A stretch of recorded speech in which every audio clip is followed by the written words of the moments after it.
Dr. Dan's Freedom Forum is on the air. This is Dr. Dan, and this is Freedom Forum Live, streamed every Tuesday evening at 8 p.m. Eastern Time. Tonight, fake science is toxic, carbon dioxide is not. Words have power. Some words have so much power that people trust them regardless of whether there is truth behind the concept. Science is one of those words. Over the past 100 years, science has brought enormous benefits to humanity, transforming all aspects of our lives. Nevertheless, unscrupulous folks have always been able to gain notoriety and profit by throwing the cloak of science over the most bizarre, harmful, and false schemes. Bombs and elixirs sold out of the back of a medicine wagon affected relatively few with promises of cure for all ailments. Today, scams in the name of science are designed to negatively affect the lives of millions. The interdependence of plants and animals based on the oxygen carbon dioxide cycle is a true science fact generally taught in the second or third grade. This was covered in third grade science class. All living creatures, humans and animals, breathe oxygen in and carbon dioxide out. All living plants take carbon dioxide in and put out the oxygen that we breathe. If carbon dioxide gets too low, all plants will die. If all plants die, all humans and animals will starve to death. Carbon dioxide is not a poison gas. It's essential for all life on Earth.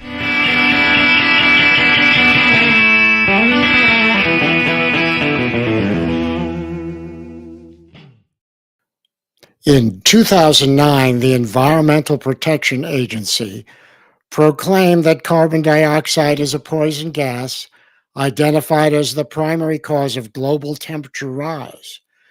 Claiming it was settled science, the global elites, with evil intent, convinced large numbers of gullible and ignorant people worldwide that eliminating carbon dioxide was justified even if it caused the misery and death of millions of people. The EPA is now proposing abolishing the 2009 greenhouse gas endangerment finding that carbon dioxide is a toxic substance. The consensus is that, quote, the science and economic studies utilized in the 2009 endangerment finding were seriously flawed to the extent that they were inadequate to justify the finding. Rather than utilizing the scientific method for developing both the scientific and economic analysis for the endangerment finding, outcome-based science and economics were used. Well, how about that? That is really something, is it not? So this is what we have to deal with right now. And so tonight, I'm going to introduce to you Bob Kappelman, who is my guest. And he is an energy policy consultant providing services primarily to the electric generation industry. He has a Bachelor of Science degree in biology from Stetson University and received a Master of Environmental Engineering from the University of Florida. Under an EPA fellowship in 1973 and completed his undergraduate requirements in civil and chemical engineering. His research area under the EPA fellowship was in atmospheric photochemistry. So, Bob Kappelman, welcome as a guest on Freedom Forum Radio. Glad to be here, Dr. Dan. Well, so let's start out with something of primary importance: outcome based science. How does it differ from true scientific methods, and how is it used to justify the agenda of politics and profit? Well, it's interesting. We go back and look at the scientific method as you and I learned in school, and a lot of people under 50 probably learned this. But you start out with an observation of something that's gets your interest. And you start to look at it and you're saying, something happens every time this occurs. And you look and you say, oh, okay, let's call it a phenomenon. And you start taking data, looking at the phenomenon, and you're saying, I think I've got a correlation here. I use the example of being late for church because I always complain to my wife, like, oh my goodness, we're late. I get red lights every time I'm late. And so that is my observation. And then I say, well, I think I've got a correlation here because it seems to me that happens more times than I get green lights when I'm late. So then you get your data and you start looking at the data and you say, yeah, I've got enough data that I'm getting more red lights and green lights when I'm late. So now you're going to be put together that correlation with a hypothesis. Now, your hypothesis is if I'm late, I'm going to get more red lights and green lights. Now you have to test it. Testing, when in the scientific method, if you get one variant in your test, you can't get the wonderful theory that you want. So you check your data, you get some more data, and lo and behold, you're running late and you hit all green lights. You get to church 5 minutes early. What happens under the scientific method is your hypothesis has not been proven. You do not have the ability to say, I have a theory now that it's always, when I'm late, I get more red lights than green lights. Now with the outcome-based science, all you have to do is ignore some of the data. So you just ignore your preponderance of red lights. You may just forget that data. And by doing that, cherry picking the data, or we call it scrubbing the data you don't want, you can justify your theory. That's what happens in more and more cases. In fact, one of the research magazines that came out not that long ago, they said that they think about 50% of the science, government science, and science in the universities is outcome-based science. And part of that is that you get money, and I did research. So it's as simple as this. You say, hey, gosh, everyone's worried about this particular thing. Let's say it's climate change. Well, I'm going to have research, and my research is going to link this particular disaster with climate change, with carbon dioxide. I will get my grant. If I say, well, look, I think this is a natural phenomenon, I want some research to go back and look at geologic data to show that there really is a correlation, but not a cause and effect. And that's the key. What's happened in the climate science, the fact of what we call anthropogenic climate change, that means man is doing it, is you do not look at the geology. You don't look at the things that contradict what you want to prove. Back in the 1990, the UN did a group. It got 400 of the top scientists together because they were worried about, is man affecting the climate? Is the climate changing? Was actually what they were looking at. And they looked and they said, well, wow, look at the data since the late 1800s. The temperature is rising. Man's industrial activities are rising. Clearly, the climate is getting hotter. Man's activities are getting more sophisticated, more carbon dioxide.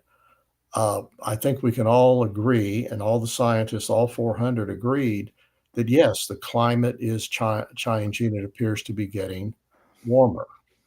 Then this is where you get off the rails, because some of them said, I think it may be carbon dioxide from man. Others thought, well, yes, carbon dioxide is greenhouse gas, but in the natural cycle, man's about 3% of the CO2 cycling in nature.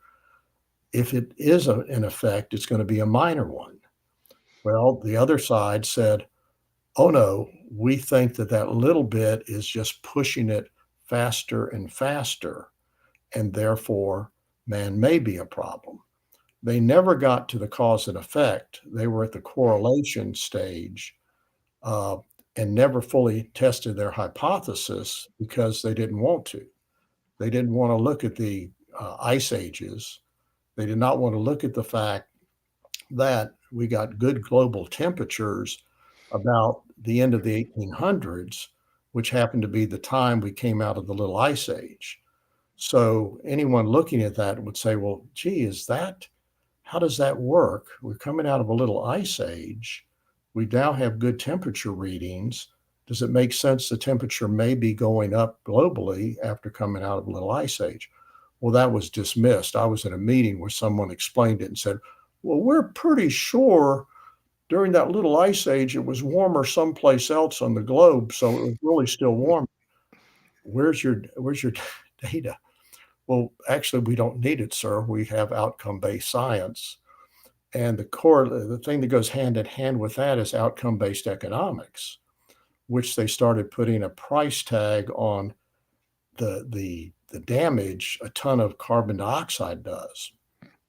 And it started out at $3 a ton. By the time they got to the endangerment finding, it was like $50 a ton. And when they were showing in the Green New Deal, they had it up to the hundreds of dollars a ton. And they basically said, look, if we eliminate this carbon dioxide, every ton we eliminate, we're going to save $300 a ton in climate damage and health effects. And therefore, this isn't really going to cost anyone anything. It'll pay for itself, which is ludicrous on the face of it. But that's what the government scientists and politicians were telling the public, still telling the public, don't worry, we're going to decarbonize everything, but it's not going to cost anything because we're going to save all this money from avoided carbon dioxide damage. Well, it's not going to cost you anything, but it's going to kill you because you won't have anything to eat when all the plants die. And that's really the problem. What we're actually looking at here is that true science, when you use the scientific method, starts at the beginning without any assumptions of any kind. There's a hypothesis, and you have to devise an experiment of some kind to prove or disprove your hypothesis, as you talked about with the traffic lights going to church, whether you're late or not. So that is a true experiment. And then you have to collect the data, and you can't fudge the data. Whatever the data show, when you get to the end, you look at them and say, sorry, I guess I was wrong. That's not how it works. I guess that outcome-based science, in a way, is a lot easier for scientists because they already know the outcome. All they have to do is fudge everything before that in order to get the outcome that they've already decided is the outcome that they want. And that's really what outcome-based science is. Yeah, and also outcome-based economics kind of goes hand in hand. And a lot of this government science and economics that were done on a lot of the environmental issues, uh, it ends up when they do their economic analysis, they show that, hey, the environmental damage for getting rid of this particular pollutant or that particular pollutant will have so much social value that it really won't cost anything. It'll actually you'll save money by doing this. It really is. It's a way. It's just another way of lying. Of course, there are lies, damn lies, and statistics. Yeah. Well, this goes beyond that because these are deliberately using the cloak of science to convince people who naturally believe that science is truthful. They're just using the cloak of science on a bunch of lies in order to do things which, if the public really understood what they have in mind and understood the results, would not sign on at all, would they? Not if they understood exactly what was going on. But that's the problem when you get this mindset and you actually have classes taught at the elementary school level, basically the outcome-based science that man is doing this terrible thing by putting greenhouse gases, primarily carbon dioxide, and they use this term existential threat. That means our very existence, and this is what they use to justify the radical stuff they're talking about, eliminating fossil fuels, replacing it with solar and wind, and not even look at the consequences of doing that. I'm a consultant, we've done analysis of what that does to the reliability of the electric grid.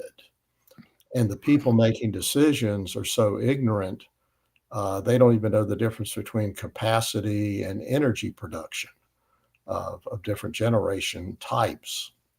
So, Well, so let's talk about that since you brought it up. We have an electric grid and we have electricity, which is essential really for everything we do. If you ever lived through a storm and you didn't have the foresight to have a generator in your home and the power went out for a day, a lot of bad things happen, including food spoilage. It's tough to do anything you really need to do. All of the things that you do as a normal part of life kind of cease when the electricity goes out.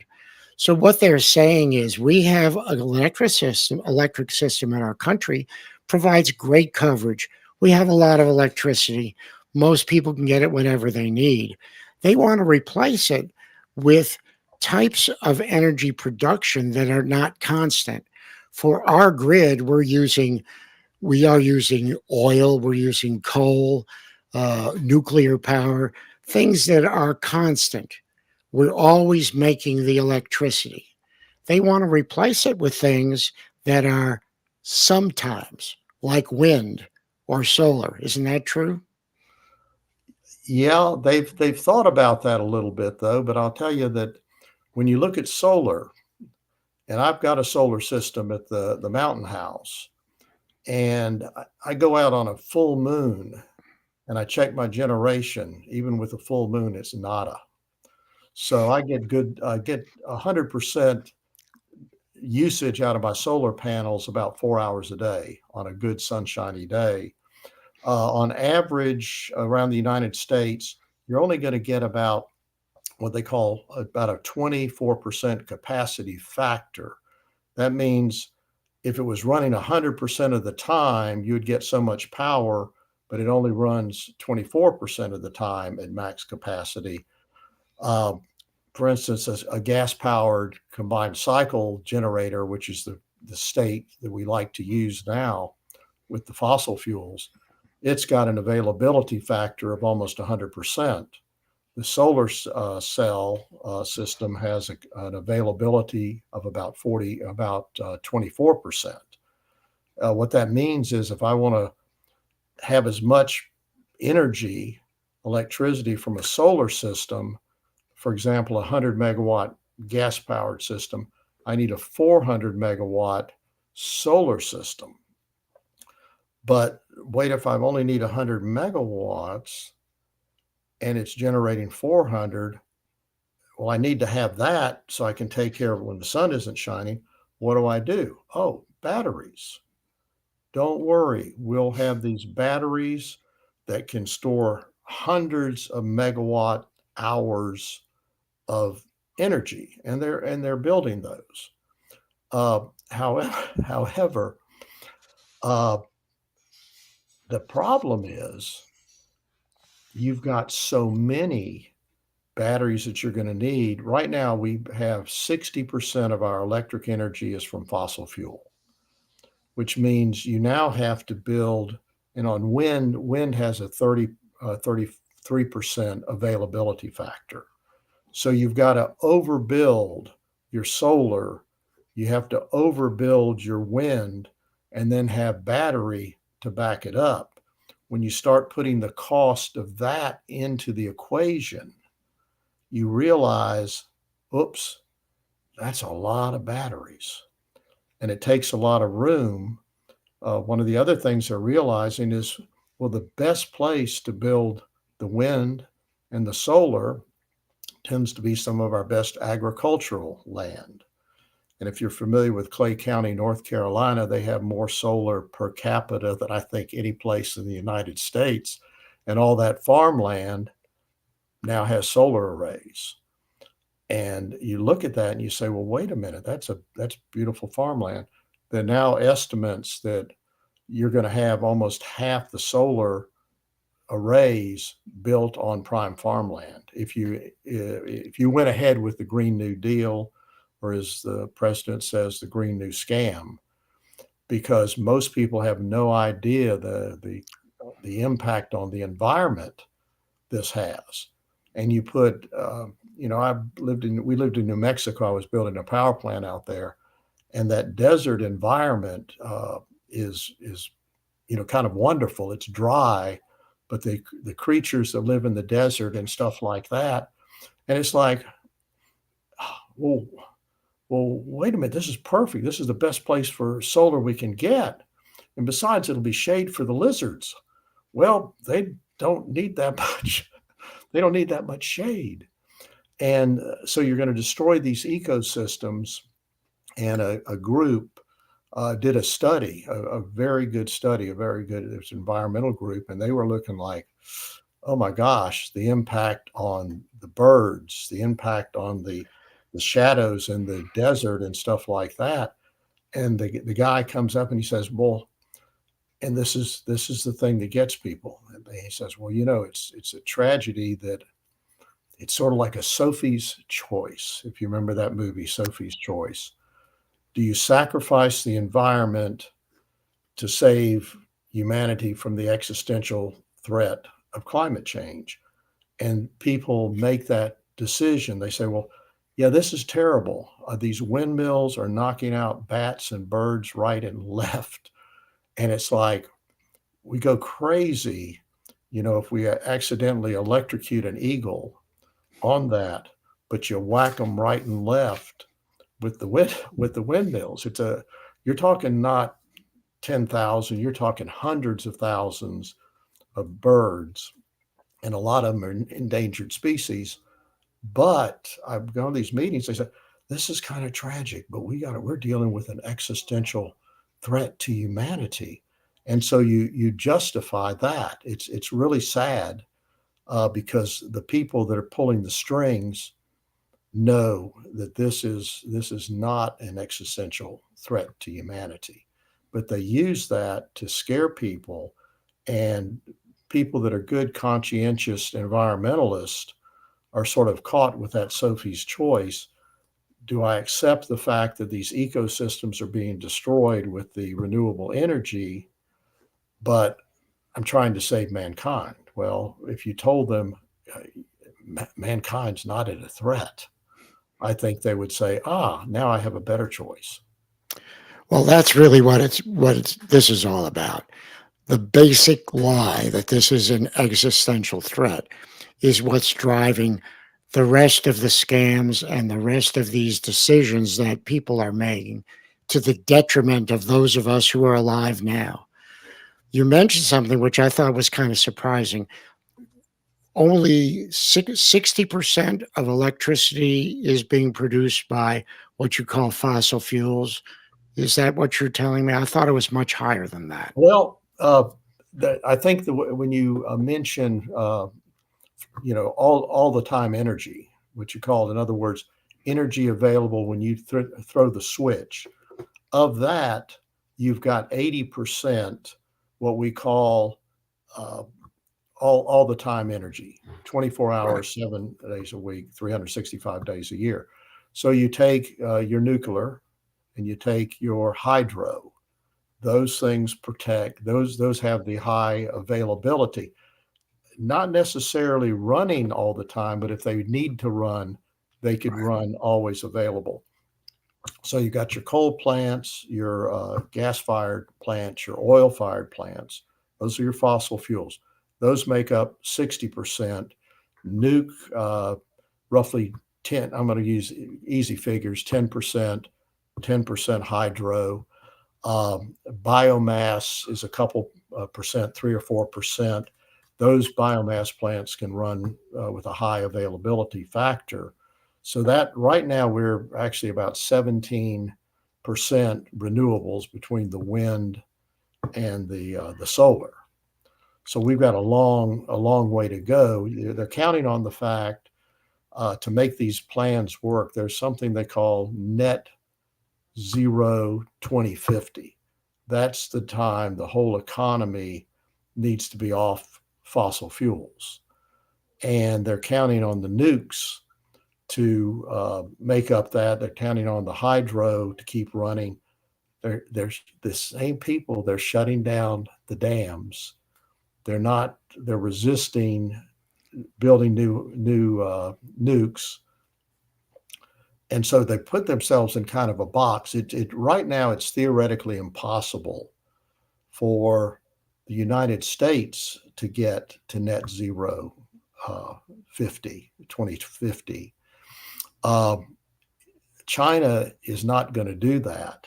They've already told us, and this is the thing people need to realize: India and China, very smart people, very industrial people, shrewd. And what they've done is they have made a commitment. All the countries of the 167 countries are supposed to make their commitment on how they're going to get to net zero in 2050.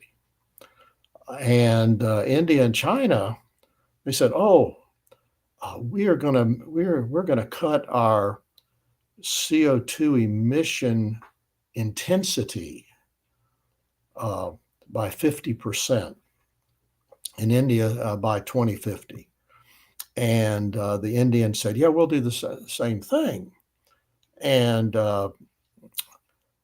the UN people just got so excited. They said, "Oh, the Chinese and the Indians, they're on board. Yeah, look at what they're doing." And a couple of my friends and I we were laughing and saying, "You know what they're doing is they're retiring their old inefficient coal plants that have an efficiency of about in the high 30s, 40%. And they'll be replacing those with the ultra supercritical coal plants that have an efficiency of about 60%. By the efficiency, I'm talking about converting the heat energy from the fuel into electrical energy. So, like, for instance, your solar cells have about a 20% conversion efficiency of all the sunlight hitting that, of that sunlight turning into photons, turning into electricity, about 20%. And on your wind turbines, the wind blowing and stuff, that's pretty good because they're going to be 30, 40% conversion. Your old fossil plants, old coal plants were 30 to 40. The new ones can approach 60. And the combined cycle plants that they have now are in the high 40s. So that's an important thing to take into account too, because the conversion also then has to do with how much acreage you need for the windmills and the solar. The other thing the environmentalists are kind of like recognizing, but again, the fact that a solar array and the wind is like anywhere from 5 to 10 times as much land is necessary for the same amount of generation. And so that has never been really looked at closely because, it doesn't make any difference because we're saving humanity. So we don't really need to look at these things. Well, you actually do need to look at it. And that's what's happening with the reviewing the endangerment finding is they're looking at, one, they used outcome-based science, they used outcome-based economics in that, but then they never looked at the unintended consequences of what you do to the environment and so on. And then what do you do? Like one thing they never looked at is, well, what if manufacturing comes back to the United States? You're going to need more energy for the manufacturing. Well, this guy Trump wants to bring manufacturing. Doggone the guy. Why would he want to do that? Oh, good paying jobs. Maybe not a bad idea. And then you have the doggone artificial intelligence or AI. My gosh, the amount of energy it takes. Guess what? They don't need intermittent energy. They need reliable energy. And so manufacturing, you can't have the assembly lines go down, when the sun stops shining. So these things were not taken into account in the original one. That was the economic impact they didn't look at fully. And then you go back and look at the actual problems with CO2. They didn't take into the effect that your yield of crops go up with increased CO2 levels. And between the fossil fuel produced fertilizers from ammonia fertilizers from natural gas and the increased CO2, our yields have gone up 30% from the 1940s. So now what do you want to do? You want to start, see that the plan is not just to get the carbon dioxide stopped from anthropogenic sources, human sources, it's to start getting it out of the atmosphere. And they have, the DOE had given grants to these people to have these big machines to suck the CO2 out and compress it and put it in the ground and have CO2 scrubbers on the power plants you allow to have, operation. And you're like, well, what would you like to do? You want to get down to, what level do you want to get your CO2 level? Right now, you're not even at optimum growth, which is about 800 parts per million. We're a little over 400. Your crop yields will continue to go up all the way to like 1,000 parts per million. Now, don't worry. Are you familiar with the fact there's a CO2 standard on submarines? Sure, absolutely, because it's an enclosed space. There has to be. There has to be.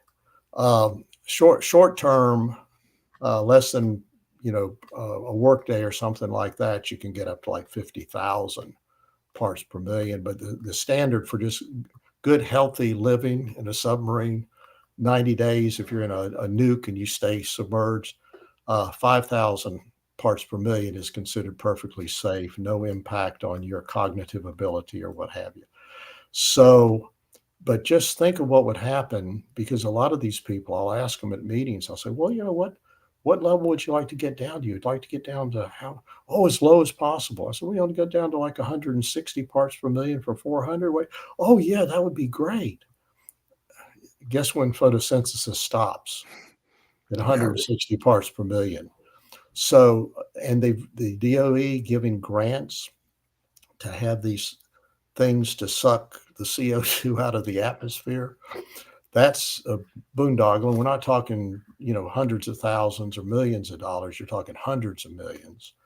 And then you've got these people that have got their grants for giant mirrors to send the sunshine back from the earth. to stop the warming. Now, you think about this. This is where your money's being spent. And does anyone look at the consequences of what you're doing here? And they don't, because they're not looking at it from a scientific standpoint. They're looking at it as it's an existential threat. So almost anything we can do to theoretically or even a ridiculous solution, you're going to get funded, for that. Well, the point is as you pointed out, there very, very few citizens are truly aware of the economic and environmental damage that this whole global climate change scam hoax is putting on us. It has caused incredible amount of damage already, and if they continue on this course, it will create death, really death for millions of people. Now, of course, that's what the global elites want. They don't want smart people.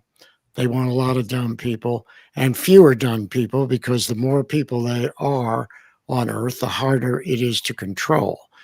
So they want a smaller number of not too intelligent people that they can control.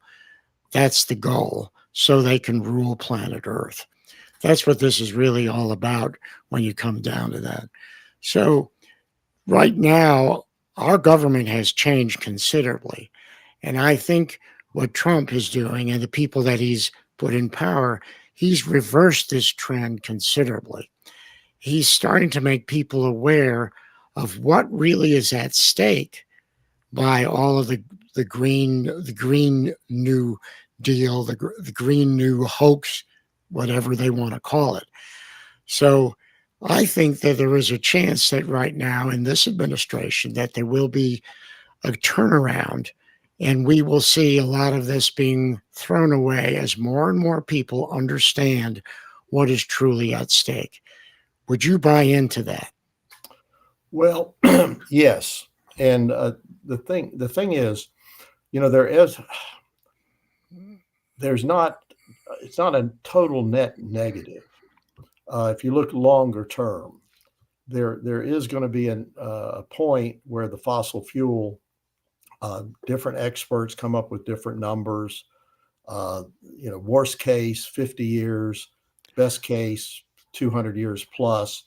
Eventually, okay, if you have a glide path that you evolve into it, like for instance, electric vehicles, let the competition drive the technology there. Because if you've got, for instance, I've got 2 lithium powered golf carts now on the North Carolina property.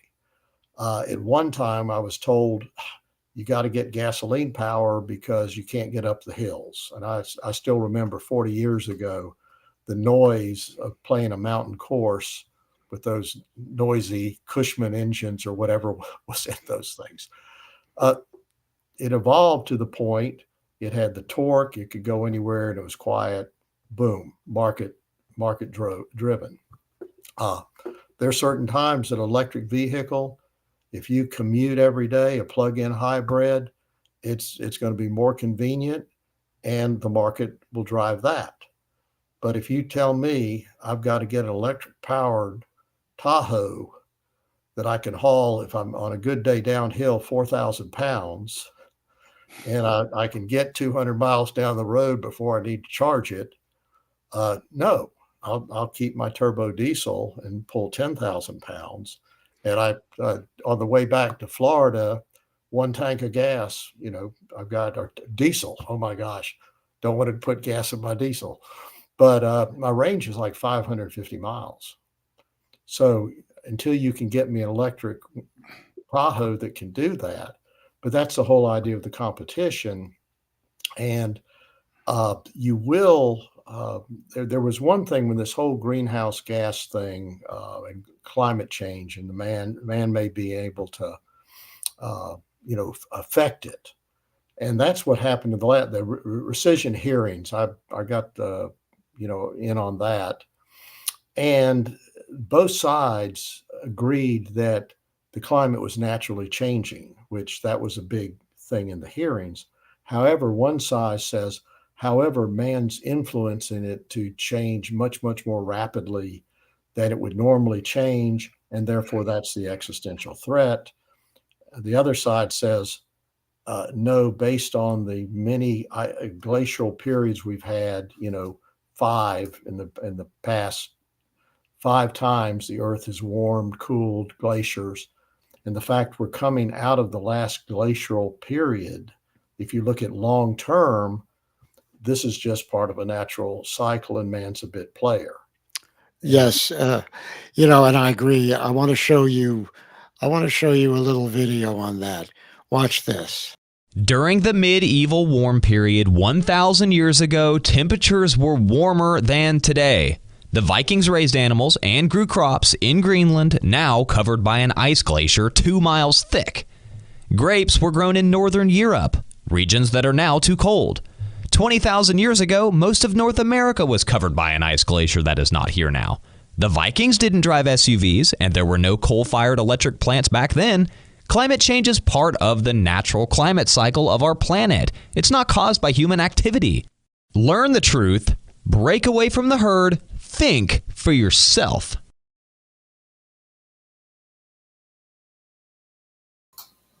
So those words really kind of reflect just what you were saying, is that, yes, there was a medieval warm period. There was a time for about 300 years when the Vikings grew crops in Greenland, which is now covered by a glacier several miles thick. And in addition to that, we know that where we're sitting right now, a mere 20,000 years ago, there was a glacier 2 miles thick that then receded. So people have to start at some point understanding that these changes are natural and that it is not acceptable to endanger the lives of millions and millions of people on a hoax, which is really what they're doing. Yeah.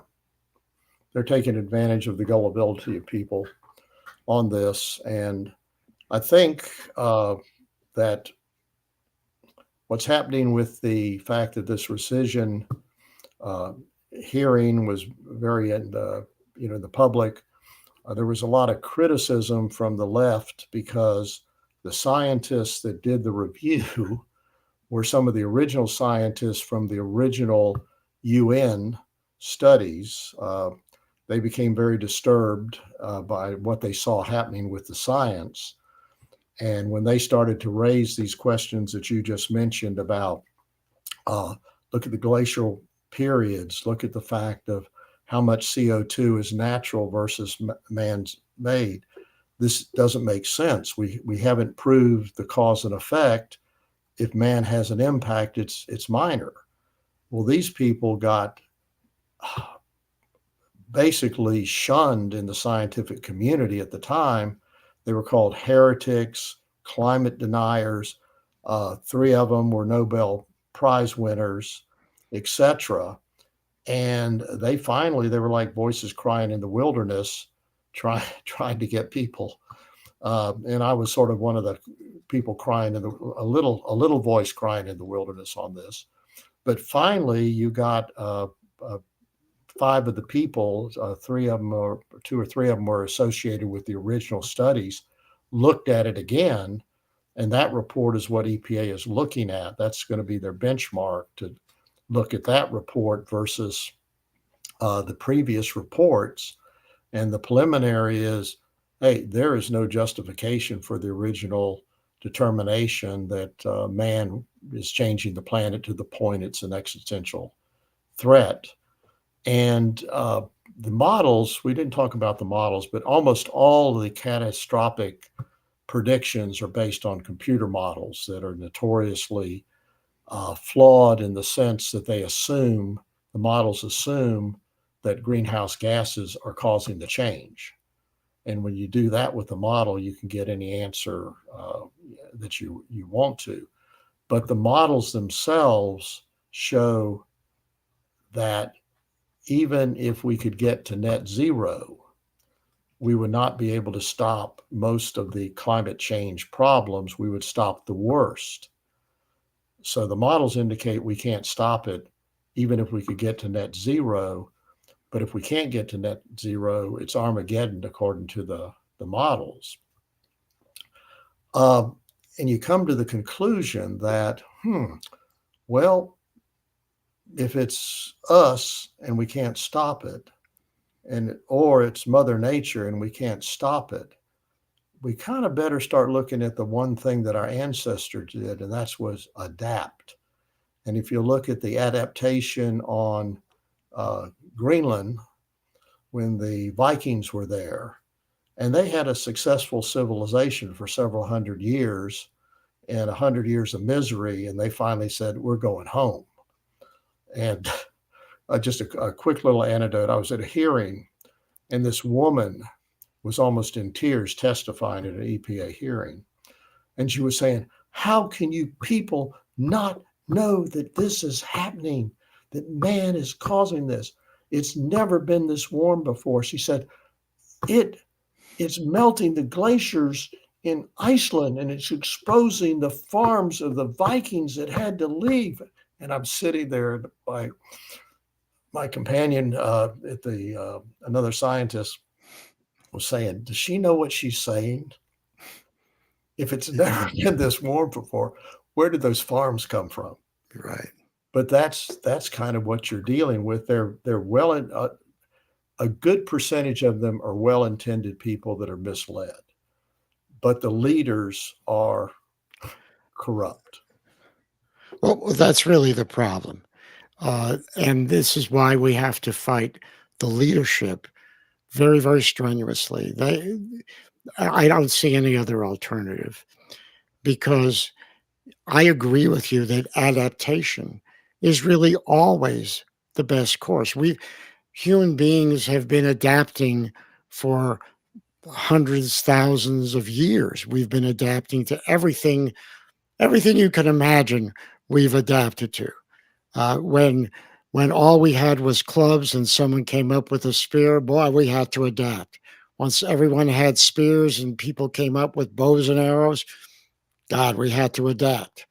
When we were cold and someone invented fire or the wheel or whatever invention we came out with that improved the ability of human beings to survive and survive better and better and better.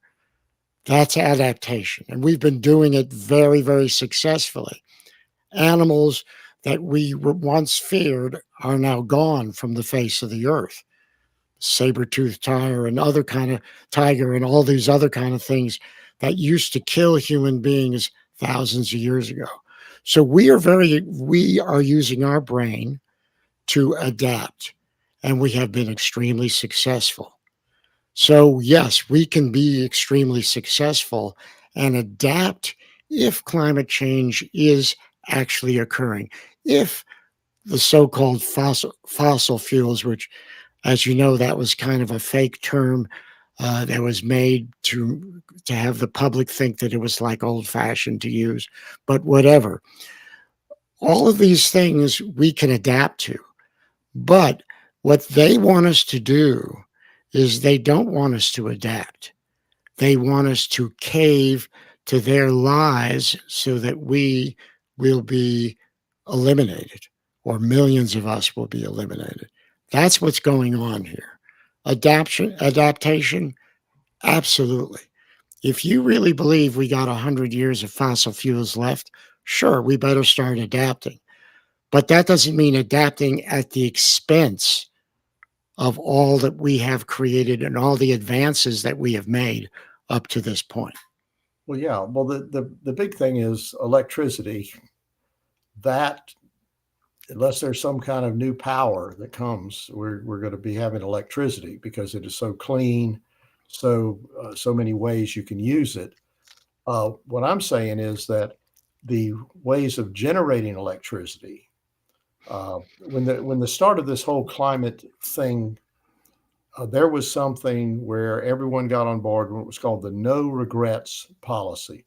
Let's optimize every source of electricity. Let's make our buildings more efficient and everything like that. And everyone was on board because that actually was a good idea. There were Of some course. dumb things in there, like the compact fluorescent bulb, which had mercury in it. There were some Yeah, boo-boos to that, but it was someone that it makes sense. If I can get more heat out of this energy system and save electricity and do this thing, makes sense.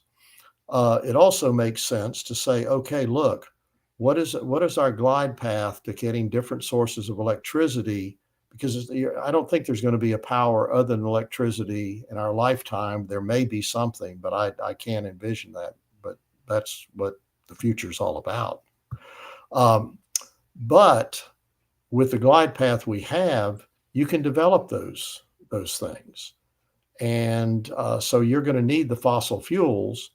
But as a chemical engineer, when I look at what a barrel of oil can make in the way of pharmaceuticals and things like that, I can take that barrel of oil, I can burn it, $40 a barrel, or I can make a couple $100,000 worth of pharmaceuticals out of that same material. I'm thinking I am burning up a lot of, if I had an alternative way. And that's why we've got, and that was, it's a little bit surprising to a lot of people that you think we're totally dependent on fossil fuel. Well, 60%, that's the majority of it, but you've already got some things out there. And if people could understand it properly designed and dealing with the waste problem with nuclear energy, which we refuse to deal with, we're still storing it. I was at a meeting a couple of years ago, and they were talking about, well, they won't let us, the waste isolation project in New Mexico. They bombed that. That was a big cavern. They were going to put the nuclear waste. They said, but now that we can dry store it in these casts and just store it on the site, and we've got enough storage in most of these plants for 40 years. And it's like, well, then what are you going to do with it? And most of them look at each other, and it's human nature. It says, not my problem. I'll be retired or gone someplace else to a better place. So, but you're going to have to deal with it. And that's where the long-term planning comes in. And that's what we don't do very well.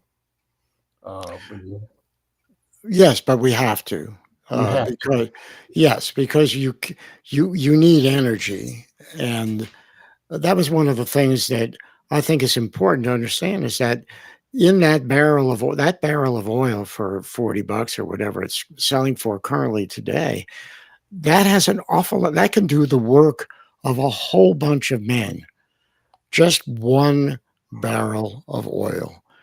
It can do a whole bunch of work. It can make a whole bunch of things. Think of everything that comes from petroleum. People don't even understand that. Parts in their cell phone, uh, or like you say, pharmaceuticals, plastics. plastics. It all comes from a barrel of oil. So it's not just for making electricity. It's for a lot of the things that we rely on every single day. Yeah. So it's not, and that's the problem. The hardliners will not agree to any kind of a hybrid system that allows us to use everything available to us in order to make the energy that we need to live. That's a problem. And that's a big problem because you and I both know that it takes all of those moving parts, all of those energy sources are necessary in order for us to exist. We can't have a system where people are trying to shut off one thing based on a complete and total hoax. Not Yeah. acceptable to me. Yeah. Well, we have the most reliable electric grid in the world, basically. And we're on the verge of some of the states that have gotten real green, like California. They've got not only a shaky grid, but their electric rates are about 3 times as high as any other uh, state, normal state. New England, the same way, high electric rates. But when you look at the fact a barrel of oil, this is interesting, can produce enough electricity. It's about 1,800 kilowatt hours.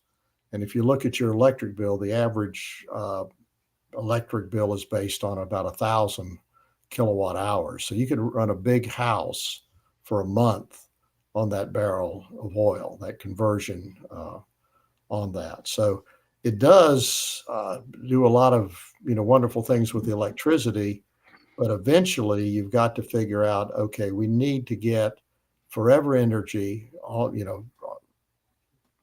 Turn the switch; it's there no matter what time of day it is. The way we're going now, if the current president did not get in there, and you had another year or two of this sort of craziness as far as energy policy goes, we would be approaching an electric grid that could rival Mogadishu, Somalia, where they have good electricity 4 to 6 hours a day on a good day. And you just don't want that. And the grid reliability, we have so scared the utility industry. And I just read an article, Industry Mag, that because of the endangerment finding, that caused these rules that you had to shut down your fossil fuel or put on a great big scrubber that the technology doesn't, a CO2 scrubber. Technology does not exist on that size. Of pilot plants, yes, but they assume, well, if they did a pilot plant, you can scale it up, 10,000 times and you can get it done. Doesn't work that way. But you get to the point of saying, Uncle, I'm not going to build any more fossil fuel. GE's so far behind on building, turbines and things like that for the gas-fired, because they assumed, let's stop production, let's slow production down, because we're not going to be able to build many of these things if they want to put scrubbers on a gas plant, a CO2 scrubber on a gas plant. So we're already in the point of now of whether we can even, take this growing demand. If there was no AI, we'd probably okay. If manufacturing didn't come back to the United States, probably okay. But that's not okay, because we want the manufacturing to come back. There's a balance between this world trade where you're this interdependency thing they talk about. There's not going to be any war if everyone depends on everyone else. Sounds good, but then there may be some people that don't play that way. But you need to be able to, your basic needs, you better be able to make over 50% of what you absolutely need. And this is from a security standpoint. And you can't do that without bringing manufacturing back and so on. You can't do that without the electricity.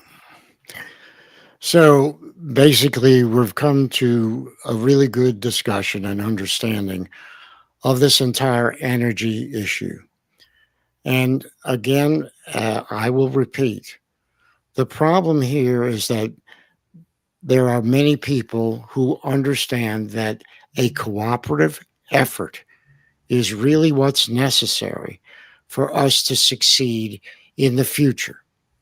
We have to have we have to use every resource at our disposal in order to have an energy grid that can support what we have now, the additional business, the additional manufacturing that we want to have, the AI technology that we need.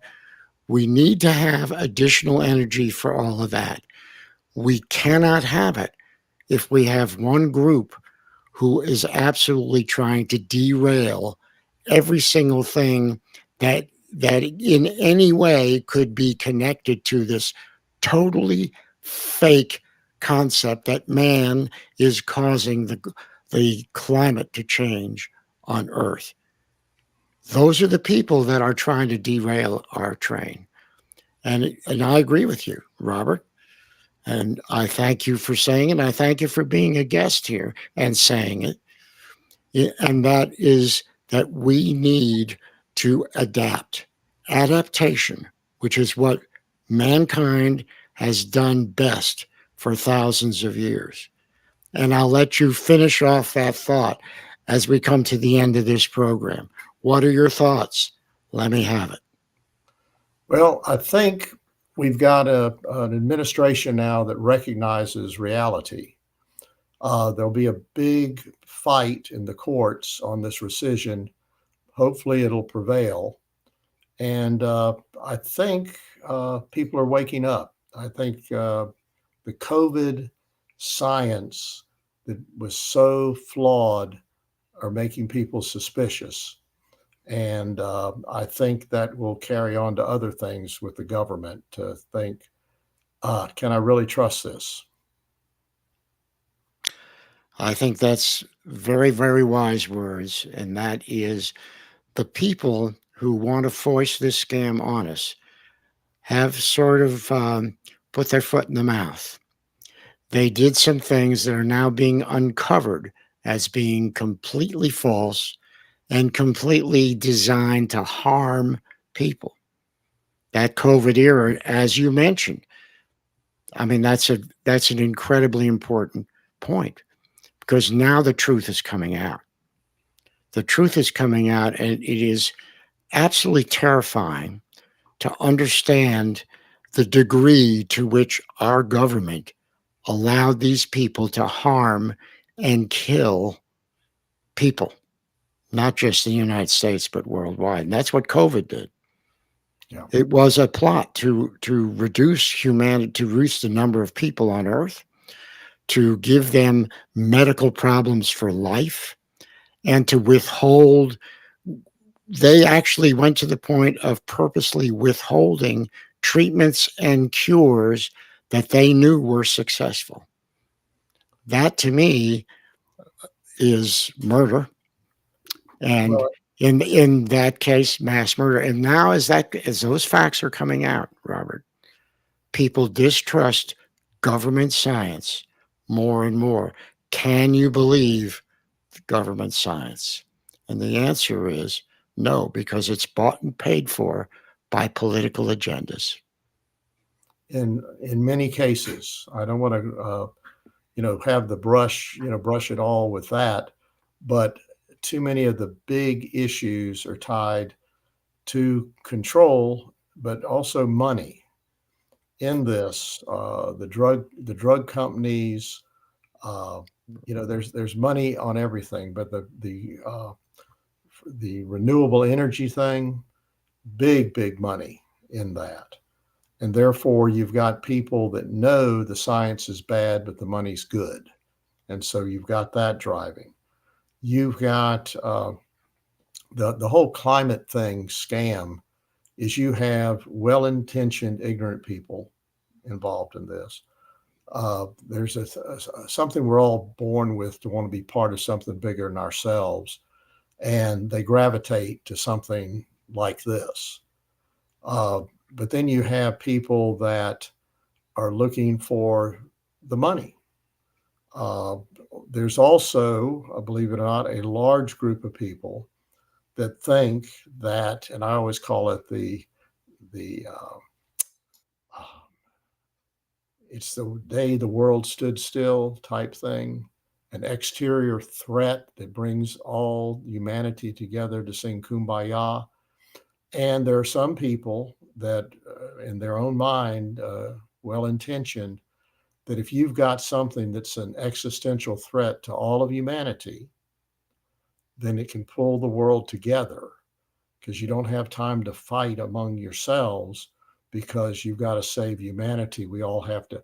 And that's why this UN push to get 167 countries to agree that it's an existential threat and to make their commitment to get to zero carbon dioxide from fossil fuels by 2025. That's a driver too. And it's a fraud, but their intention is good because they think they'll have humanity working together against a worldwide threat. So you've got that. You've got the money. You've got I think your idea about the control is always there, and different mechanisms on that. But I don't think I think it's a multiple set of drivers, and you've got some scientists that are willing to be a little corrupt or a lot corrupt to get the research dollars. And the research dollars are, hey, everyone thinks this is a problem. I've got to add to it. So then they can say, oh, 90% of the studies show, you know, and they're only paying for those studies. Yeah. 90% of the studies are paid for by the people who are writing the agendas. Exactly. And so, Robert, we've had a great discussion. I want to thank you for being a guest. This has been an incredibly important discussion. And this will be shown many times. It'll be available for people to see. Pieces of it will be broadcast from all over the place as well. And my goal is to have had this discussion with you, because people have to come to grips and understand what is going on here. This is not a benevolent attempt to save humanity and save planet Earth. The people who hope to profit are the ones who are pushing this, not for us, but for them. For their own profit and their own lust for power. That is what is being pushed here. And unfortunately, the UN is not only in the thick of it, they're behind all of it. That is in their charter to control the earth. So, Robert, I hope that you and I are here for many years together to witness this scam turn around, and for people to wake up and take control back so that we can adapt a better way, a way that profits all of us, that helps all of us, not just a few. I agree. Thank you for being a guest on Freedom Forum Live. I enjoyed it. Thank you, Dr. Thank you.